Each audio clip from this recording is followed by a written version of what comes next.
Good afternoon, ladies and gentlemen. You have tuned into the Rebel News live stream on this, a Friday, June 3rd, 2022. I'm David Menzies, and my co-host, well, let me tell you a little bit about my co-host. Do you know today is World Bicycle Day, folks? But she doesn't ride a bike because, unlike me, she's not fat. She is the she-devil with a saber. She is the Khaleesi of Port Hope. She is Catherine Krosnowski. How you doing there, Catherine? Oh, much better now, David. Thank you for that fine Sorry to wake you up. I was sleeping, and now I'm awake. I feel good. Well, you know, we had a long night here, of course. Yeah. Our beloved colleague, Tamara Ugolini, the Khaleesi of Coburg, came all the way down to co-host the Rebel News live stream for the election. And wow, what an election. That's the big story, and we'll get to that right off the hopper. But at this point, what is the ostensible policy reason of what we're trying to do here today? Well, we like to go through the news of the day and dissect it as rebels and give our 2 cents. For you, it's a little more, probably. And, you know, I can never remember all the platforms, folks. Usually, Sheila Gunn Reid, our chief reporter, and that's why she is the chief reporter, can memorize them. But we are on YouTube. We love the fact that we have, 1.6 million subscribers. Yep. But if we get to any kind of dicey subjects like contrarian view of COVID-19, electoral fraud, electoral fraud in 2020. You can talk about electoral fraud in 2016. You can fill your boots with that one. We have to depart because they've already demonetized us. We certainly don't want to be deplatformed by YouTube, but such is the reality of the censorious thugs of Silicon Valley. We have to watch what we say, even though they're based in the United States of America, the land of the First Amendment. Irony, eh? So you can continue to watch us. I believe it's on Rumble, Odyssey, Super U. And I don't know if there's another. Is it Getter, I believe? Maybe Getter. Yes, I've got the thumbs up. There you go. And if you make a contribution with your chat, because that's how we keep the lights on here, folks. We're not like the mainstream media, which does, the Rogers-style negative option billing. They give you something and charge you for it, even when you don't want it. So we don't play that game. If you can send us a contribution, that would be greatly appreciated. And the quid pro quo part of that deal is we read your comment on the air. So, Catherine, without further ado, let me ask you right off the hopper, what did you make of those results last night? Well, I wasn't surprised because basically everything I heard on Twitter / the streets was that Doug Ford was going to have a landslide. I guess I was surprised by just how much. Yes. I didn't when I was looking at the results graph afterwards, I was shocked at how little the Liberal Party got, because I was actually a little concerned that they would be close or win, even though I'd heard the opposite of that. You know, it's always a nightmare situation. What? I share your shock. I am absolutely gobsmacked by how poorly the Liberals did, Catherine. They were called the minivan party because they had 7 seats. I thought they were going to become the minibus party. I thought at least they will get 12 seats. The only one, most polls were saying about 20. The only poll that got it right, or was closest, I should say, was Forum. I think Forum predicted 6 seats. But to only get 1 extra seat for Stephen Del Duca not to win his riding of Vaughan Woodbridge, it was an unmitigated disaster. You know, by the way, there's still the minivan party. There was some minivans on the market where you could seat 8 people. I guess in the plus side of things, unlike the federal conservatives back in 1993 when they were left with 2 seats, they're not the Mazda Miata party, right? But enough with the auto analogies. Very specific analogy. What do you think went so horribly wrong? Because the narrative, Catherine, was Ford's going to get in. Most pollsters were saying 80 seats. There was one that predicted as high as 88. I thought that was too high. It turned out to be 83, so it was somewhere in the middle. But what went so badly for these Liberals? Because, you know, Catherine, to use a sporting analogy, this was a rebuilding season, I think, for Stephen Del Duca and his Liberal Party. You know they're not going to form the government, but they got a shot at the opposition. They're certainly going to get significantly more seats than they got in 2018, but it didn't happen. Yeah, I think for me, there was two things. I think one, Del Duca was very open about wanting to vaccinate every child in the province below 5 years old, right? Or everyone who was in public school, and making it a mandatory requisite for going to elementary school and public school. So I think I'm pleased to see that most parents were level-headed about that and made that choice. Should I even say that on YouTube? I'm not sure. Secondly, I think I know it's shallow, but I don't think he was a likable candidate. And people shouldn't vote that way, but they do. And I think that may have led into that. Yeah, he was by no means Mr. Charisma, was he? And, you know, I'm with you. I think he gambled wrongly in terms of what I call the COVID Karen demographic, that this would cotton on. And I could see why he would make that promise, because I'll tell you, Catherine, the mask mandates ended in this province on March 21st, I believe. And yet, I don't know about you, but when I go out and about, when I go into a shopping mall, the vast majority of people are still masked up. So maybe on that perception, he saw a desire for these kind of, for mandatory vaccinations for school children. And that was a loser pitch, I think. Yeah, well, I've actually noticed that the number of people who are wearing masks voluntarily has gone down recently. Oh, okay. Mostly outdoors. Like when the mask mandate dropped, I saw so many people wearing them outdoors.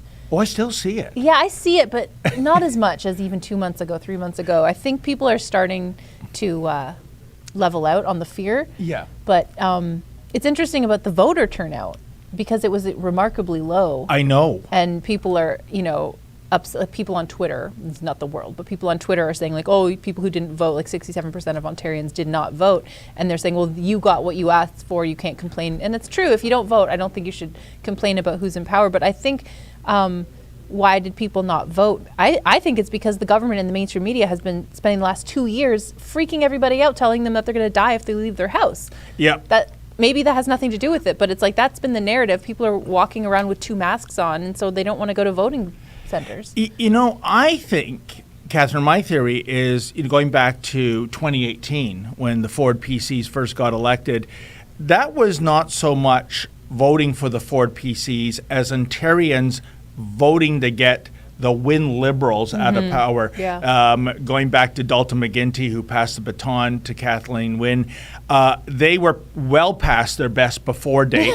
And it was, and that's typically when you see an engaged voter turnout, it's to get the incumbents out. Having said that, I think this was absolutely baffling, and maybe it speaks to the leaders of the other parties. As you mentioned, Catherine, Stephen Del Duca, not exactly charismatic. Andrea Horwath, I'm sorry, but the facts are the facts. 13 years and 3 losing campaigns each time. This is the 4th. There won't be a 5th.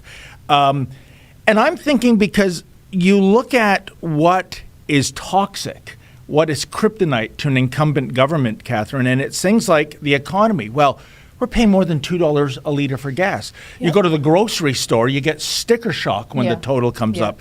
Healthcare. Doug Ford promised in 2018, he used his late great brother as an example. He was going to end hallway healthcare. I think it's gotten worse in 4 years. These were the 2 biggest issues. They are fails here in Ontario. And normally that's very worrisome for the incumbent government. Instead, the Ford PCs went from 76 seats to 83. I can only think, Catherine, maybe the electorate was giving the provincial government a pass, realizing things like high energy costs, $2 a liter gasoline. That's really the result of horrible federal Liberal policies. Yeah, and global markets in terms of gasoline as well. So that's what made it baffling to me, because, wow, if I was a part of the Ford team and looking at what ordinary Ontarians are paying, and I mean, you see with some seniors on fixed income, the slogan, heat or eat, not both, right? And this is Ontario. Yeah. This is the most prosperous province in the Dominion of Canada. It's a first world country. That's shocking, but they dodged that bullet. Yeah, I was reading an article this morning about how in Toronto, food banks have increased the number of people that are going to them by, like, they've tripled. Wow. So that is a crazy amount of people who are now relying on food bank food to feed their families compared to, I think it was 2018 or 2016. It's just, it's terrifying. It is, and that is a shame. We should also point out that the independent candidates that we interviewed last night, Belinda Carahalios, Rick Nichols, this was part of the undesirables in the Ford caucus because Belinda, like Roman Baber, spoke out against lockdowns. Oh, you can't have that. Rick Nichols, last August, he was given the choice. You either get your jab or you lose your job. We went down to Queen's Park together that day. That's right. Yeah, and we were able to contact him, and that was one promise Ford did keep, by the way, folks. At 5 p.m. on that day, Rick Nichols was told, "You're out of caucus." Didn't seem to hurt him. We should point out that Bobby Ann Brady, she's an independent, kind of. I say kind of because she's a longtime PC staffer, and she was passed over for nomination.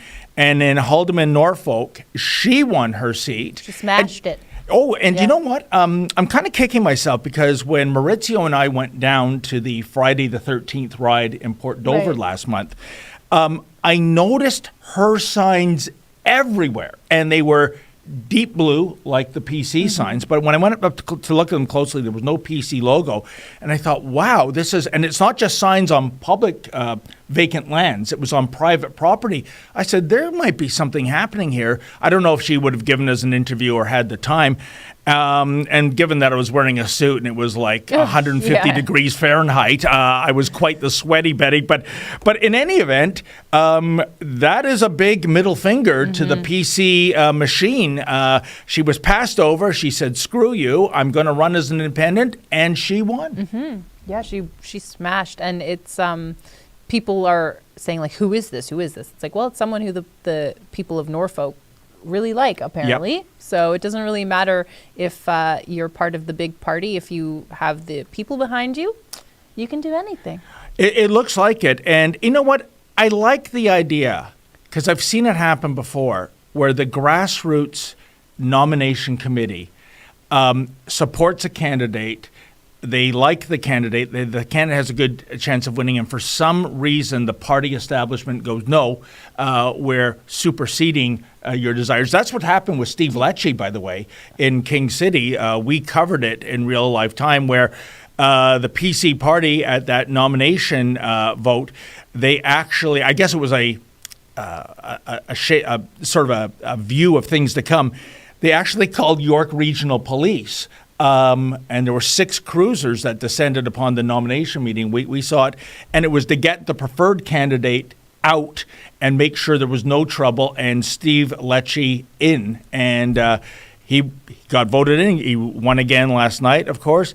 But I hate to see that. I hate to see the arrogance of a party supersede the wishes of a local. Why do they do that? Like in Bobby, what's her name's name?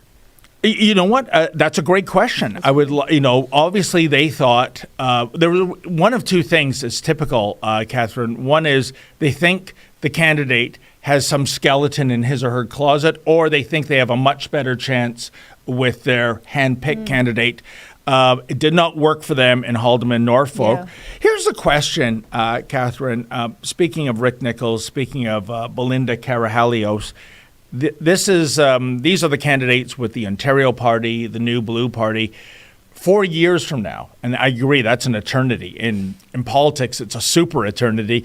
Do you think those parties are still going to be around, are still going to be fielding candidates? I hope that the candidates are around because I like Belinda a lot and I like Derek Sloan. But we've talked about this before, and you've interviewed them individually and asked them, like, why would Randy Hillier and why would Derek Sloan and why would Rick Nichols and why would Belinda Carahalios not all join together under one banner and have like the new blue or whatever it is they want to call themselves. But we've talked about this. It's an ego problem. I think so. And it's really unfortunate because they could have really I mean, maybe they would have split the Conservative vote. It doesn't look like it would have made much of a difference.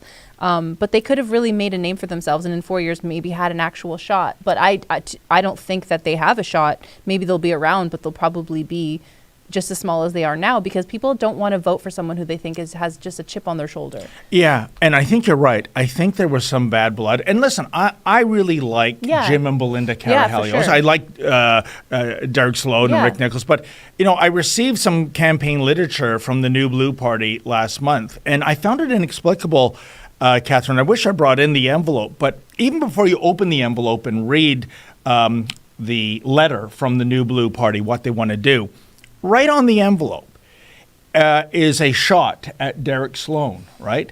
And I'm not saying it's inaccurate or anything, but I'm thinking, well, Derek Sloan, the Ontario Party, you're going after him. The guy in the big chair is Doug Ford with the PC. Like, he's the one that ousted you. Yeah. Like it's like an internal squabble.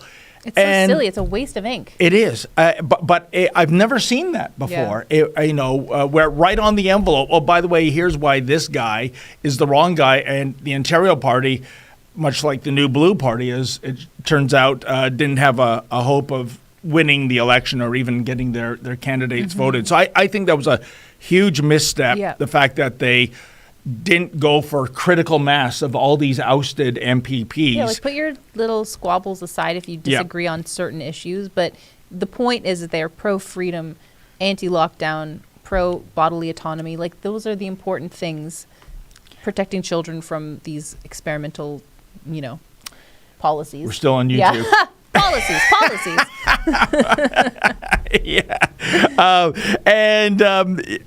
Now, I think one thing Ford did do right in his campaigning, and I guess people in the media business weren't crazy about it. There were so many days, so many events where he didn't take media questions. They were isolating Doug Ford. I think there was a fear of him having to answer a gotcha question wrongly. So it was like, he kind of reminded me of No Comments, No More Comments Girl in Ottawa, except that he didn't have the witch's hat on and that was the funniest video. the odd makeup, Catherine. But, it's funny. He was promising infrastructure projects, bridges, the 413 highway. And I mentioned the 413 highway because if you listen to the opposition, this was kind of like, dumping Agent Orange in the Amazon, forest. And the funny thing is, I think every riding that highway touches, or just about every riding, went PC. So while the downtown Toronto elites like Margaret Atwood were going, oh, stop this highway, living in an area where there'll never be a high-rise blocking the sun from her nice house, the people that actually lived in the riding wanted this highway, obviously, because otherwise they'd vote against it. Have you been on the 401 lately? I today, and even at a non-rush hour day, it looked like rush hour. Yeah, so infrastructure is really big, and I think that did Doug Ford well. Another misstep by Del Duca.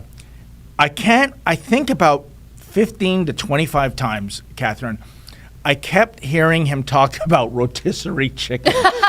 That he was going to take the provincial tax off prepared foods so you'd save some money. Now, I mean, listen, I'm all for that, believe me. But yeah, when you buy your family's groceries and you're saving 18 cents on a rotisserie chicken, I mean, really, I don't think that's a deal maker in terms of me voting Liberal. And yet it was rotisserie chicken. And obviously... The man likes a good bird, yep. You say. And I guess with Andrea Horwath, what do you make of that? Her speech last night, it looked like a victory speech. I guess it was a victory in one sense. She's still the official opposition, but she went down in seats, and it was already a bad number. I guess this is called what? Putting lipstick on a pig or something like that? I'm not calling Andrea Horwath a pig. I'm talking about Certainly the results of the election. But what do you make of how poorly they did? Well, I'm not surprised because I grew up in an era where the NDP never had a chance, and that was always the joke. But what area was that? Well, I mean, in the era, like in the the era. yeah, I'm where sorry. It was always kind of like until Jack Layton. No, the NDP was a joke, and so it wasn't until recently that it became actually in contention. And Jagmeet Singh is quite popular federally. But his brother didn't win. No, in Brampton. his brother lost his seat. Yeah, which is interesting. You'd think that the name is very common, but you'd think just having his brother would push him through it with popularity because politics is so like that.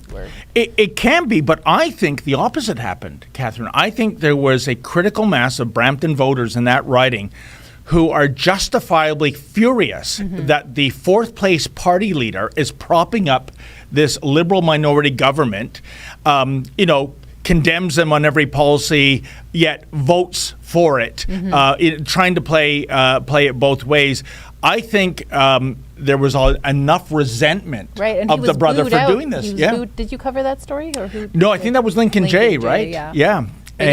Jagmeet was booed out of Brampton 2 weeks ago, and it was shocking because he's from there. Yeah. So you'd think that he would be well received, but I think you're absolutely right. I think people feel betrayed by him, especially NDP, because they're supposed to be the people's party. They're supposed to be for the working class, and there's nothing working class about Jagmeet Singh. And his love for Justin Trudeau is just like so obvious and atrocious, and it's just people don't like him. And that's a good point too, Catherine, because the top 8, I believe, private sector unions all supported the Ford Conservatives. Which is so strange. Oh, it's unbelievable. Not the public unions. They were chanting anybody but Ford, but the private sector unions were on Team Blue. All of them, all the major ones. I've never seen that before.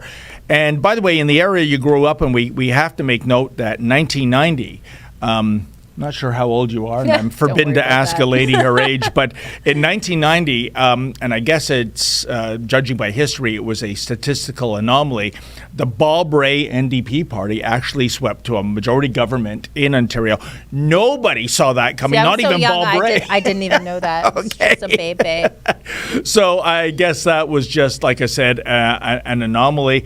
And I guess maybe just to wrap this, unless you have some other thoughts, Catherine, the voter turnout being so low, that really bothers me. And you know what? Maybe, here's my theory. As I mentioned, most of the pollsters had the Doug Ford Conservatives at 80. They won 83. One pollster had them winning 88.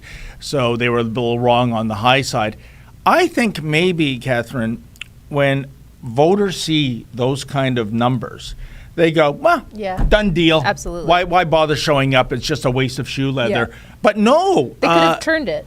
Yeah. And and even if you are of the ilk, because I hear this all the time, there's nobody worth voting for. And by the way, one poll showed that more than 50% of the electorate would prefer all the party leaders to be changed, right? Including Ford. But even if you say there's nobody worth my vote and the startup parties, they don't have a chance, still go and cast a ballot. And when I say cast a ballot and there's no one to vote for, ask to decline your ballot.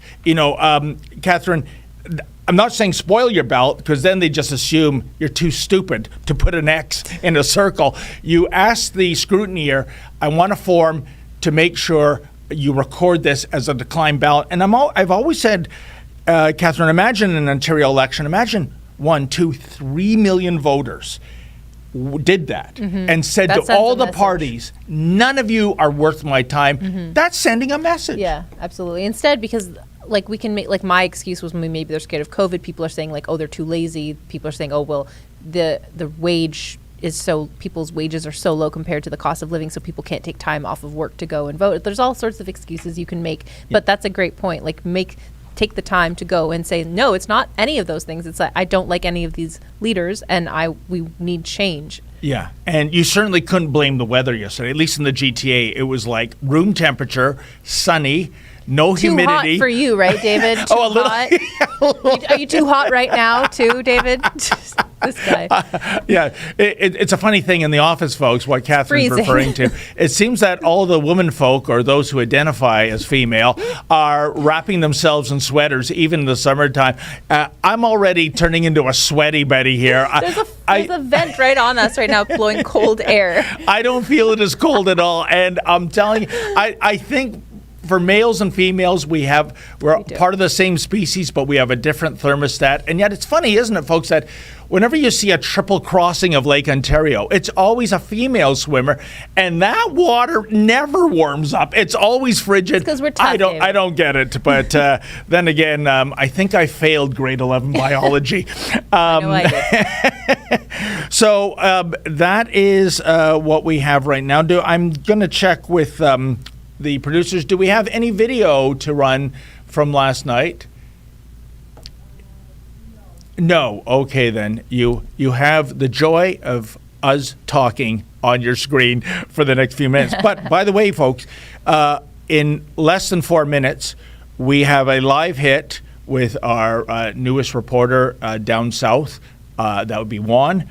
And he's going to be talking about his visit to Dallas. What's happening in Dallas right now? Well, a couple of our rebels are down in Texas for the TPUSA Young Women's Leadership Conference. So that's exciting. We even sent a woman, which is great. Okay. Yeah. What's a woman? Well, we have a Supreme Court justice that couldn't answer that. First of all, David, how dare you? Okay. I'm not a biologist. But there's a ton of famous conservative speakers that will be there. And my favorite personally is Allie Beth Stuckey. I follow her on Instagram and YouTube and and Twitter, and she talks a lot about womanhood and protecting female spaces, which these days will get you killed. You're right. Proverbially, but... And let's dwell on that while we wait for Juan to establish his link, Catherine. You see the radical trans agenda en route to destroying female sports. Leah Thomas, perfect example.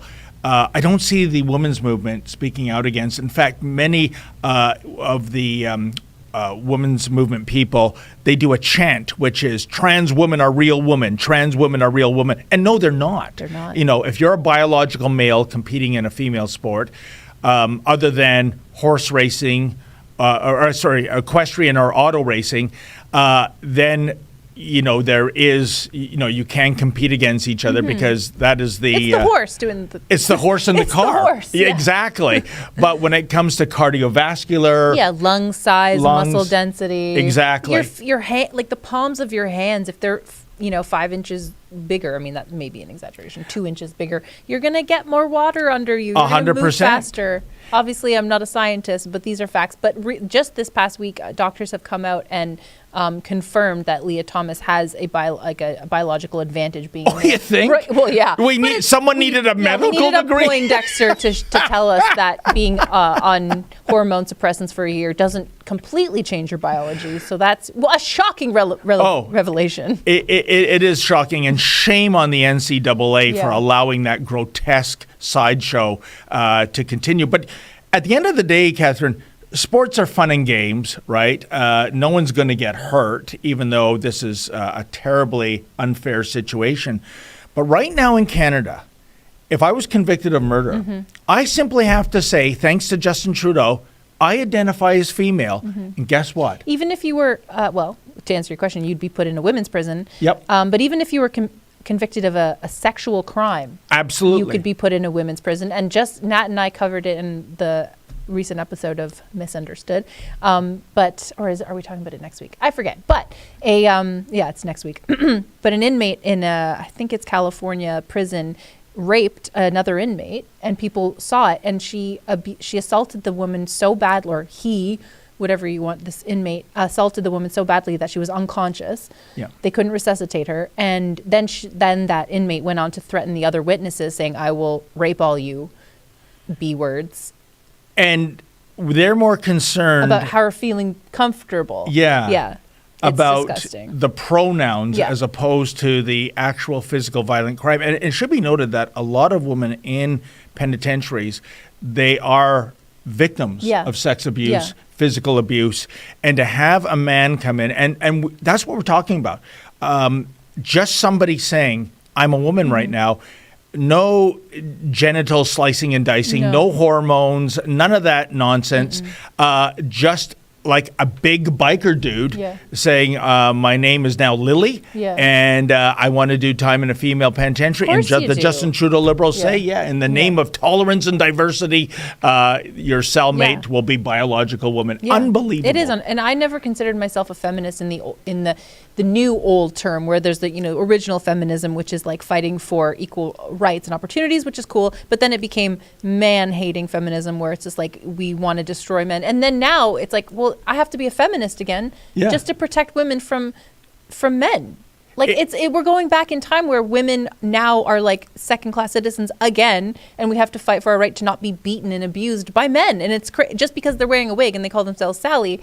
It's the same friggin' thing. You don't even have to wear the wig. Yeah, you don't. You just have to call yourself Sally. That's it. And you're right. When we look at classical feminism, going back to the mid-60s, early 70s, those were valid things they were fighting for. Equal and like the pay, equal rights. Yes, exactly. Like, I don't want to be owned by my husband. Like, that's reasonable. And I want the right to vote. Thank you. Right? Yes. And so when you see those demonstrations, by the way, we cleared something up on another live stream.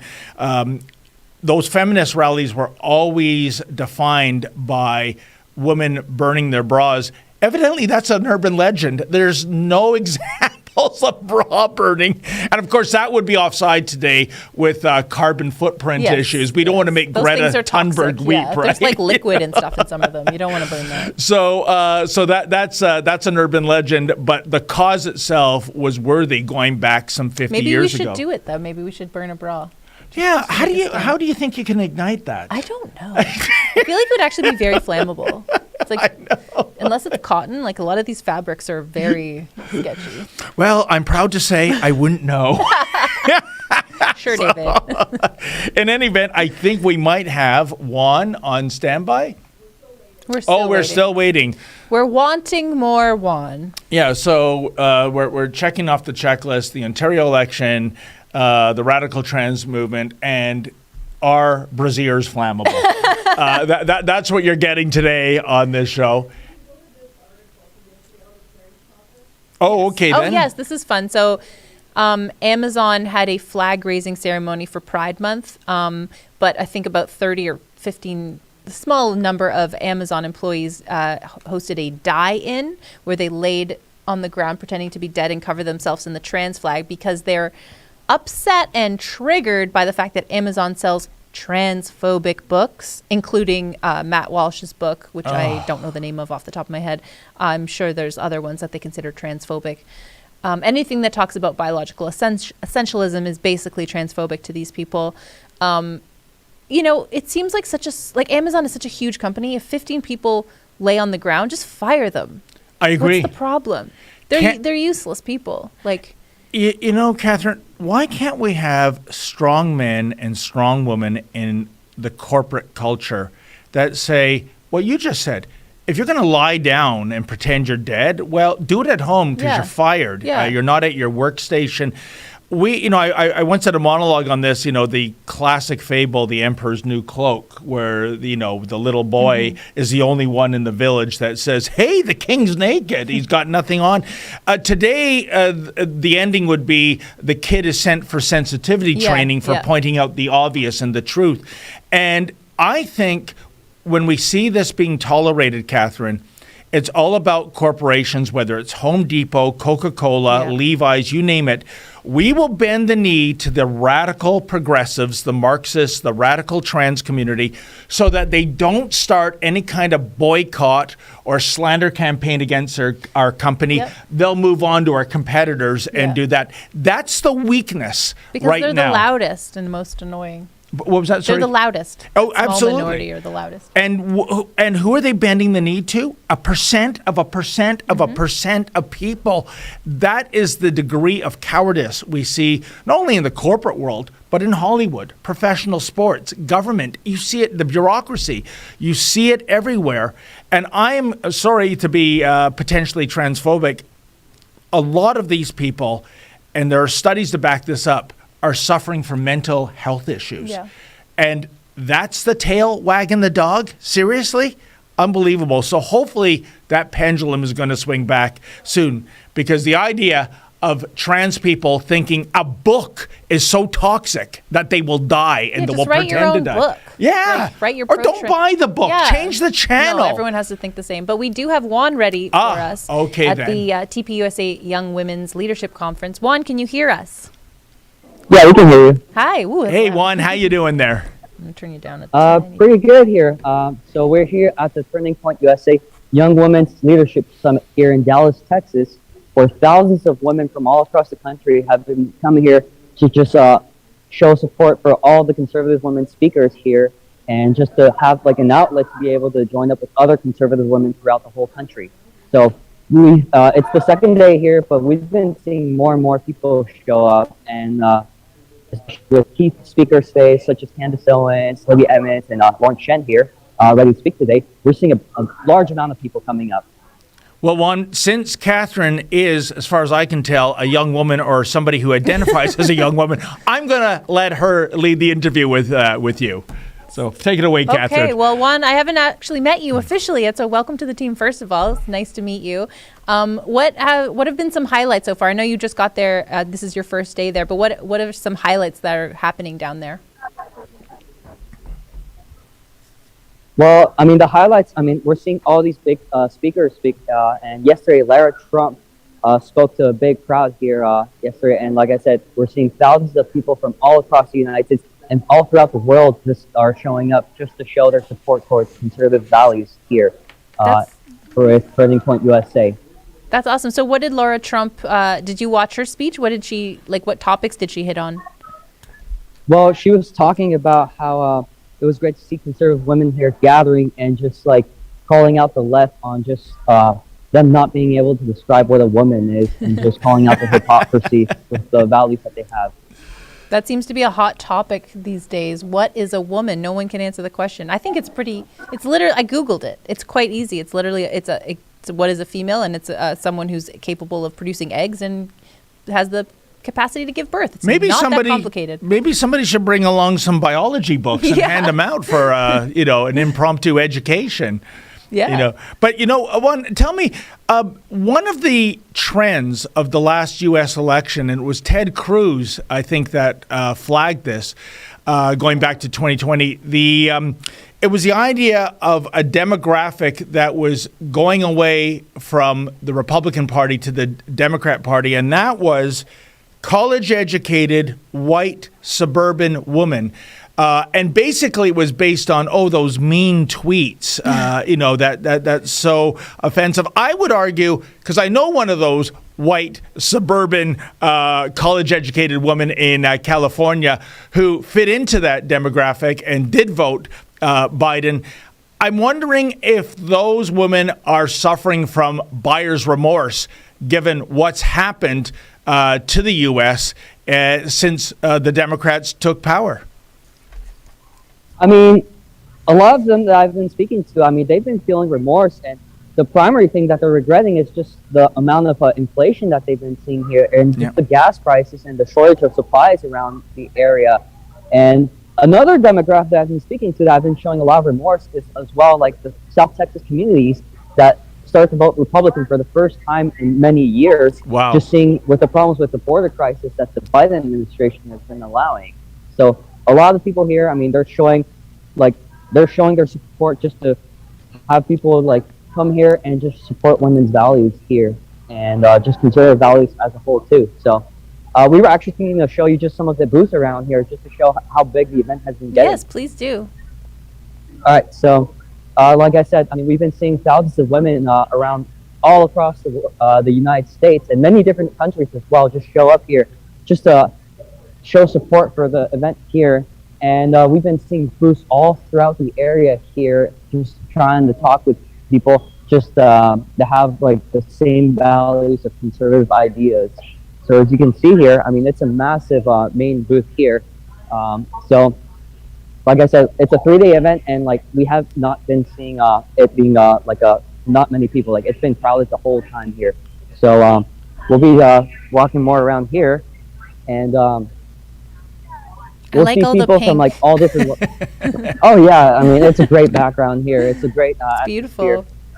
So, Yeah. but yeah, we've been seeing people from like all walks of life and all different backgrounds that are just gathered here today, and just to show their support for conservative and women's values here. So, like you can see, I mean, there's many different booths from all different walks of life here. That's really interesting. I feel like in the past, maybe I'm just ignorant, but I feel like an event like this would be more compelling to women today than it was 5-10 years ago, because womanhood is on the line. We're getting attacked left, right, and center. And maybe, like I was just talking to David Menzies about this, but being a feminist 10 years ago is not the same definition as a feminist now. And I never considered myself a feminist or someone who would go to a woman's event, because I'd be like, we're all right. But we're not anymore. And I feel like this kind of event is probably more popular now than ever and more important now than ever. So it looks like a fun place to be. I see a lot of beautiful outfits. Nice job, ladies. Yeah, and especially, I mean, nowadays, especially with the Democrats, I mean, not supporting a lot of women, not just with the trans women in sports, but also like them saying that they can't define what a woman is, or saying that they're not a biologist. So a lot of people are just like coming here to show their support and being like, we want women to be treated well, and they're seeing that with the conservative values, they're actually the parties that are taking care of these women and actually supporting them. Yeah. The Democrats. And one, I'm curious too, what is the mood of the attendees at this conference in terms of a optimistic feeling, if you will, given the midterms are coming in November, and we look back at the Trump regime, and what did you have in America? You had energy independence. Inflation was not a factor. You had record low unemployment rates, including for minority groups, Hispanic, Black, female, Asian.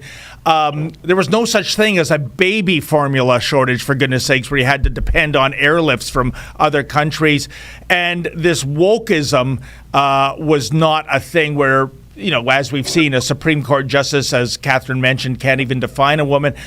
I personally feel, one, and just correct me if I'm going down the wrong path, I think we're going to see a generational, landslide of people coming out to get rid of so many Democrats. Of course, it's got to happen. People can't stay at home. They got to actually get out and vote. What is the mood there that you're picking up? I mean, I think the mood is really good. I think, like I said, I've been seeing people from all different backgrounds and many different political thoughts that they're being tired of the Democratic Party, especially under the Biden administration, feeling that they've been cheated. And I mean, everyone's united here, and with the midterms, I think it's going to be a landslide too, with people from both the left and the right just uniting and just seeing that they have a lot of the same ideas that they agree on, and seeing that the Democrats have just been using them and manipulating them. Incredible. So less than, 6 months away. We'll have to watch out for that. Catherine, do you have any other questions for Juan? No, I don't think I do. I mean, I wish I was there myself, but for reasons I won't discuss, I cannot. Oh, well, I think the reason might be that we're prisoners in our country, Juan. We're landlocked. We can't take a plane, a train, a boat until... You can't even take an automobile across the border. That's for sure. And is there any hot topic, Juan, at this conference that's emerged? Is there something everyone's talking about? I presume the economy must be front of mind, given how in less than 2 years, things have gone upside down in America with the Biden regime. But is there anything else that is being talked about by these attendees? Well, like you said, the economy is the main thing that most people here have been just agreeing that is the main topic here. I mean, people are getting sick of having to pay $100 just to fill up their tanks, and just seeing record highs of prices for gas, not just in Texas, but throughout the whole country. And like I said, another hot topic is that they feel like they've the women feel like they haven't been represented by the Democrats since they're cheating them. They feel like they're being cheated, especially with things as trans women being in sports and stealing their spotlight and their prizes because of unfair advantages, because of physical traits. Yeah. Yeah, I think all of the things you've listed, Juan, are going to contribute to just a landslide. But I'm almost hesitant to speak in those terms because, you might have people say, oh, it's a landslide. They don't need my vote. You got to get out the vote. That always matters. The vote has to come out. Ontario, we just had a provincial election won last night, and the Progressive Conservative Party romped to victory, but the turnout was around 41%. And I think a lot of that had to do with people looking at the polls and seeing that the Conservatives were due for a supermajority, and they said, no sense me going out.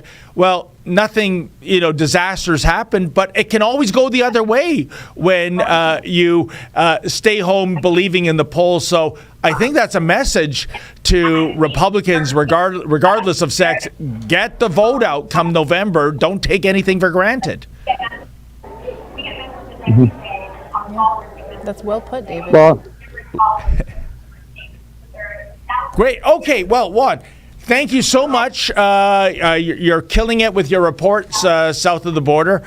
I know when we say that means the United States. When you say that, it means Mexico.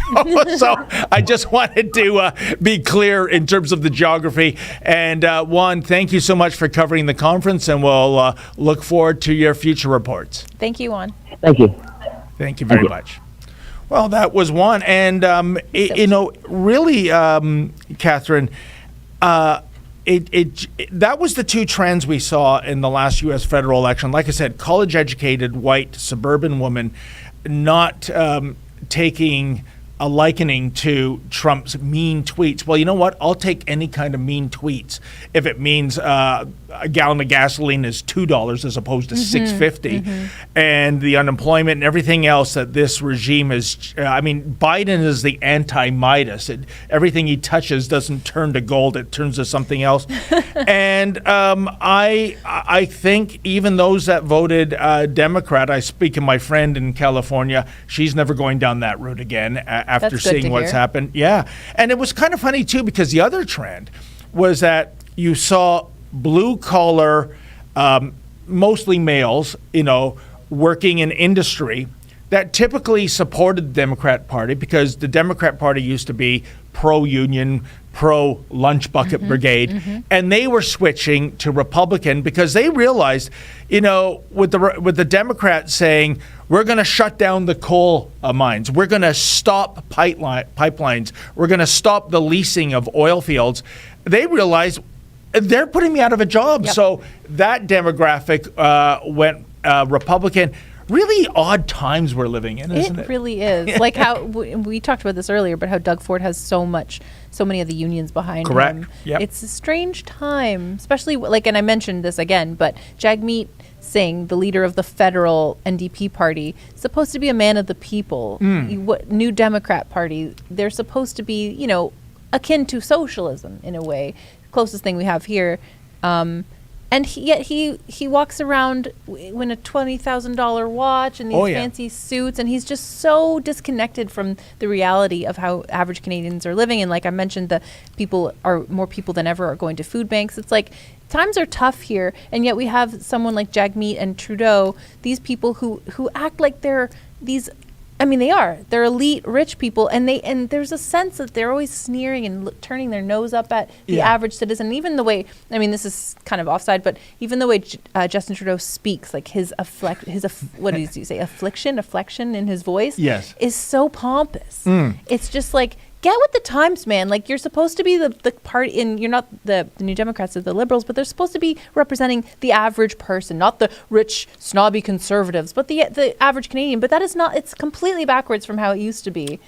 Catherine, there's two things I get from your comments. One is the hypocrisy, Jagmeet Singh wearing the $20,000 watch, decrying the carbon crisis or the climate emergency, yet I believe his personal car is a BMW M3, right? not exactly a plug-in Toyota Prius.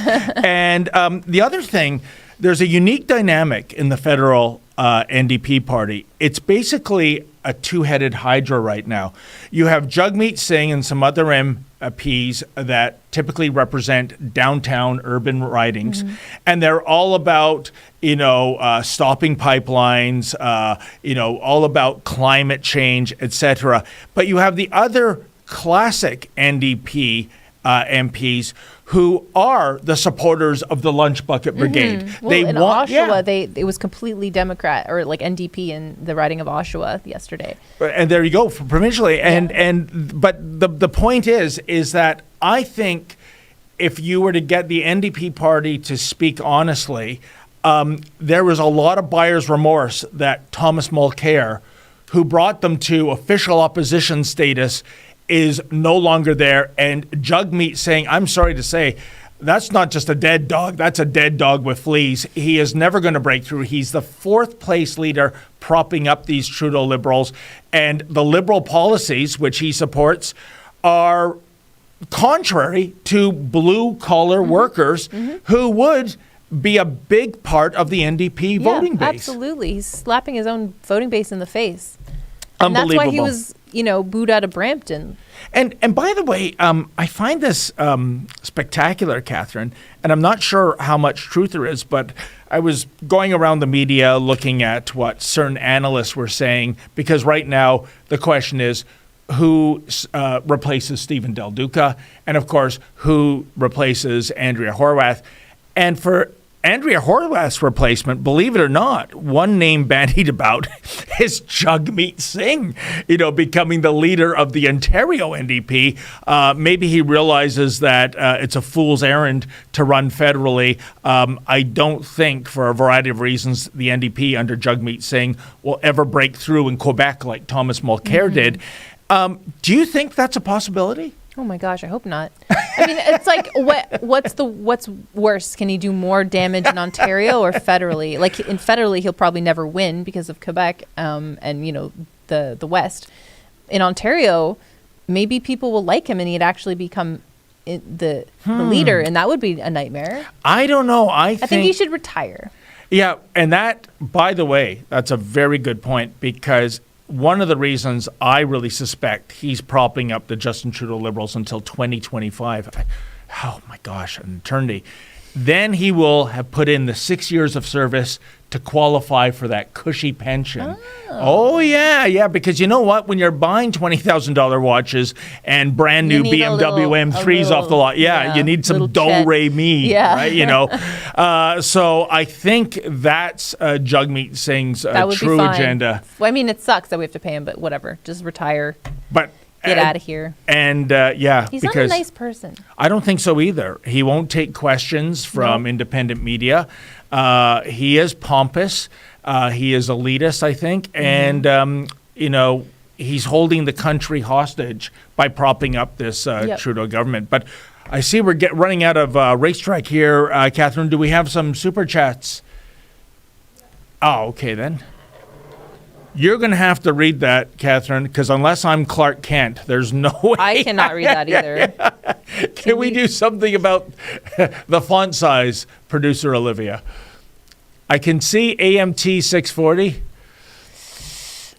I don't have my glasses. It's we're going to. not in Slack. Okay, then. Is it? Did I miss it? Oh, okay. I see them. My bad. I see them now. Okay. Here we go. So AMT $61 says Canada is in political hell, federally, Liberal, and NDP, and their dictatorship for another 3 long years, and now 4 years of Ford, who does what Trudeau tells him to do, is the independent person for freedom like New Blue. Yeah, no, it's a good point. However, it looks like the strategy, well, it doesn't look like, the strategy did work. You had Justin Trudeau showing up at political events on the campaign trail for Doug Ford.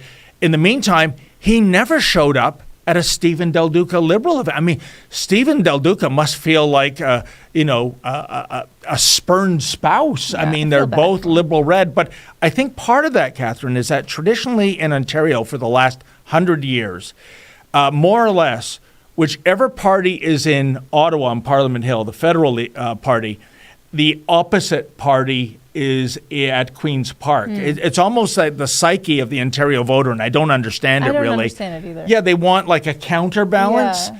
And I think Doug Ford realized that, and I think Justin Trudeau realized that, because why else is he showing up at progressive, conservative campaign announcements? It's stunning. Again, what a weird world we're in. It is a kooky clown world, David. You are correct. So from Noble Canadian, $30. Thank you. Thank you. Says, hi, cool David and lovely Catherine. Wow. Thank you. I believe fellow Star Trek fans. Yes. Hello. Hello.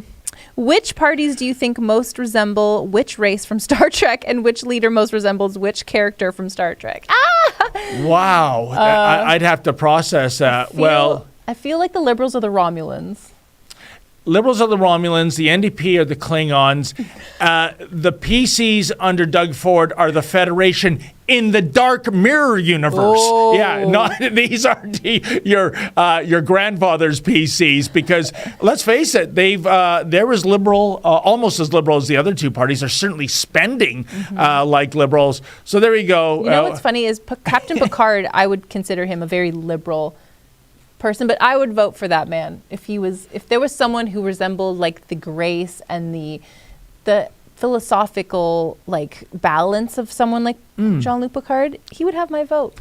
I can still, you know what? I can conceive of a 23rd or 24th century in which we have starships going faster than the speed of light. I can't buy into the fact that Captain Jean-Luc Picard from France speaks with a British accent. That always loses me. Why did they just make him someone from the UK? I mean, was that too much of an ask? Yeah. But apparently it was. So anyways. Yeah. Well, I mean, every race in Star Trek speaks English perfectly. So well, that's enough Star Trek references, but thank you for that nice donation. Thank you. Keep your phasers on fun. See what I did there? Barry Horowitz, pat on the back. That's very funny. Okay, we have Judah Bursey, $1. Thank you. Nothing like shooting yourself in the foot. New Brunswick and Ontario Party, New Blue and Ontario Party couldn't connect with Duca or Andrea. Yes. You know what? Shooting themselves in the foot. In fairness, and we've seen this with Maxime Bernier's PPC party, and despite getting a good percentage of the popular vote, but we know our electoral system doesn't work that way. The Conservatives federally in the last two elections won the popular vote, but didn't win the election because it's riding base. And just ask Mr. O'Toole and Mr. Scheer about that. But the fact of the matter is, Catherine, historically speaking, for a startup party, even with an elected representative, so we're talking Rick Nichols, Belinda Carahalios, Maxime Bernier, they all lost their seats. Yeah. It is a Herculean task to break through. Yeah. And we saw it again. People like labels. I guess so, So, and again, like I said, people will point, well, look at the percentage of the vote. And basically, that's nice, that's good. But you know what? Doesn't translate into seats and doesn't translate into power. And, for me, I voted PPC in the federal election. And the reason I did that was because I was like, I want someone in the parliament who represents my values, even if it's just a few. But it's like we won, how many seats did the PPC win? Like one or two? No, zero. Zero. Yeah. My goodness. Okay, so I basically threw my vote away because I wanted to have my voice heard, but no one's going to hear it. Yeah. They're not even in there. They're not even in the meeting. So it was a waste. And even Maxime Bernier, and I love Maxime. I have, he never turns down an interview with us, and I think I support his policies. But him and his father in Beauce, Quebec, they've held that riding more than 30 years, 3 decades, and even then, with his branding, with his name recognition, couldn't break through. Yeah. That's how difficult it is. Mm-hmm. Well, that's a good point. Next super chat is from Fraser McBurney, $5. Thank you. That's why I use capital letters. But you know what? The problem, Fraser, is that even I, with my wonky eyes, read that. I can read his name, but I can't read the chat on the I could read that one because it was short and sweet and in capitals. So thank you. Well, how do you do when you go to the optometrist with that eye chart? I mean, I can always get the big capital E, right? But after that, it's downhill. Eyesight, so I can see everything that's going on. Thank you, Supergirl. Next chat is from TZ Burton, $5. Thank you. Happy Friday, everyone. Just enjoy the moment today. That's so nice. You know what? And that's really nice. Catherine, honestly, in the big picture, if your party or your candidate didn't win, if you're upset about Ford getting another 4-year mandate with a supermajority, the fact of the matter is, life goes on. Mm-hmm. The sun came up. Hopefully you're healthy. Hopefully everything's going well with your life, and there will be other battles to fight. Yeah, that's nice. Yeah. I like that. We have one from Rodron, $5. Thank you so much. It would be great if someone could swap the turban that Jagmeet wears with a hornet's nest instead. Jeez. Wow, a little offside. Also, New Blue and Ontario Party should put their differences aside and unite. That I agree with. Absolutely. I agree with the second part.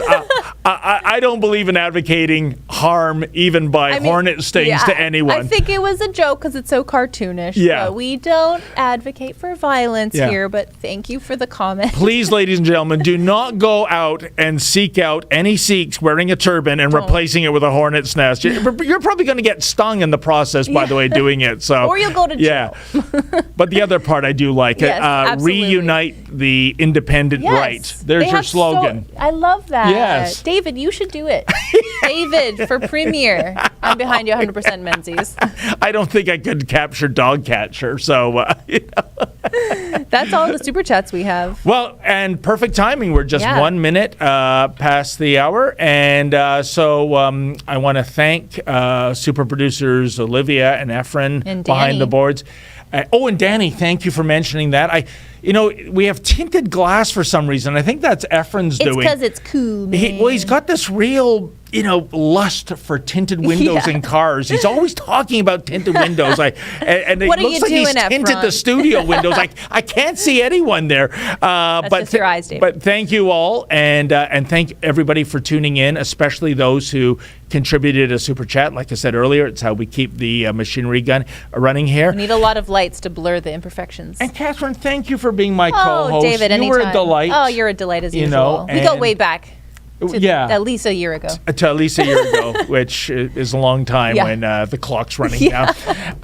In the meantime, folks, there'll be, I think it's Sheila and Adam Seuss on Monday, and it's Sheila and I on Tuesday of next week. Have a wonderful weekend, and as always, stay sane. The Honourable Member for Kildonan, St. Paul. Mr. Speaker, I recently traveled to Israel on a parliamentary mission to learn about the conflict, but something else that really stood out to me was how the country has moved on from COVID. It was immediately noticeable when we got off the plane: no mask, no public health warnings, distancing, or divisive vaccine mandates.